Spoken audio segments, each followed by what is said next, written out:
A few months ago, I received a DM from a new mother. She wrote, and I quote, "Hi ma'am, I saw your post about postpartum anxiety and I feel like the symptoms matches mine. I don't really know myself anymore. I love my baby, but I'm scared of my own thoughts." She told me that she was afraid of being alone with her baby, not because she didn't love her baby, but because her brain wouldn't stop racing. Her family didn't support her. They used to tell her that you are overthinking, you are being dramatic, this is just a kind of attention seeking, and just think positive. She didn't tell anyone about this, but when she wrote the last message, it really stuck with me.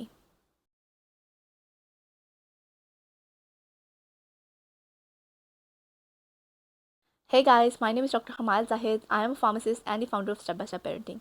Today we are talking about an extremely sensitive topic but extremely important: maternal mental health. We live in 2026, but postpartum mental health is still treated like a taboo. So if you believe this topic will help even a single mother, do share this video. What she didn't tell anybody was that sometimes I'm terrified of myself. Uh, I didn't want to hurt my baby, but my thoughts scares me.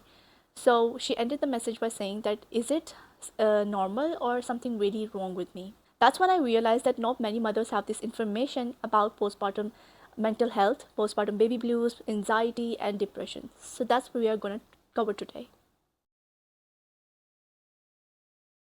Okay, so let's start with the most common one: postpartum baby blues.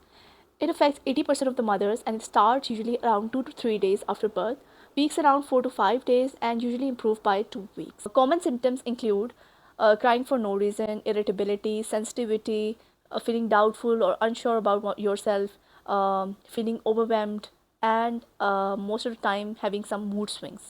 Why does it happen? So when you gave birth, you have a sudden drop in estrogen and progesterone. 90% of the estrogen progesterone crashes, and this is the biggest hormonal crash that one can experience. Second thing is sleep deprivation. Obviously, dealing with a newborn at night is not easy task. Number 3 is physical exhaustion after giving birth, and number 4 is life changing overnight. It is a big change that you experience, definitely cause something on your mental health. One thing that is important to know is that baby blues is temporary and it does not include intrusive thoughts of harm.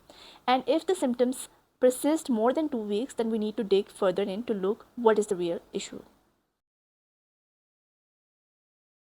Now talking about postpartum anxiety. Postpartum anxiety is real and valid and it is mostly underdiagnosed. So common symptoms include racing thoughts, fear of being alone with the baby, constant worry about baby's health, palpitation, chest tightness, intrusive thoughts that are scary and harmful, insomnia even if the baby is sleeping. One thing to remember, that intrusive thoughts do not mean that you want to harm your baby. It is the symptom that your anxiety system is overactive. According to American Psychiatric Association, postpartum anxiety is a clinical condition and it does require support and treatment, not silence. Okay, now postpartum depression. Postpartum depression is not baby blues and it is something more serious than that.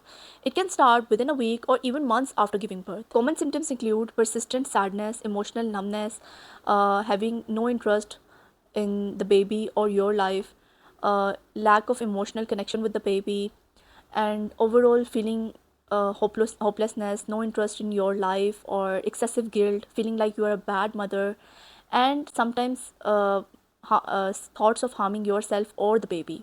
Depression is not caused by lack of gratitude, it is caused by imbalanced hormones, stress, and unmet support. Please seek professional help if symptoms last more than 2 weeks, anxiety stops you from functioning, disconnecting from the reality, or you are having some thoughts of harming yourself or the baby. Why mothers are being mislabeled? You see, previous generation do not have enough information about mental health. It was being labeled something that, if you are religious, it is labeled that you are being far away from religion, that's why you are doing such things, or it was labeled as a lack of gratitude. Also, people with mental issues were taken as weak, and most of the people used to think that, you are just overreacting, thinking negative, and there is no such thing exist. That's why mother were forced to stay silent, if even if they were going through something like that. Mothers were always told to adjust and to stay silent if you want to be a strong woman. but silence costs lives. Support and therapy is available nowadays, and we have options like therapy, counseling, medical support if needed, family educations, and community support. And no, treatment does not mean that you are weak, it means that you are responsible. This is why I created my guide Beyond Birth. This guide totally focuses on postpartum mental health, what no one tells mothers. Every stage, every emotion, every is this normal moment, whatever a mother feels, all emotions, all symptoms is written in this guide. I wrote this guide with a lot of knowledge and research what I wish I had when I gave birth. So the link is in description.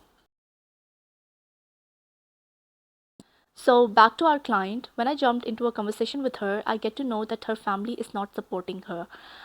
Basically, her partner used to think that this all is an Instagram influence, modern feminism, women wanting independence and not wanting to take care of the baby. And her mother-in-law used to say that we also gave birth. We do not listen of any terminology back then. So I asked for one thing, a Zoom call with her and her husband.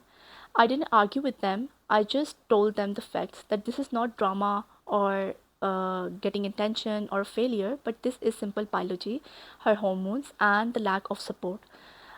They understand, they get help, and now she is doing much better.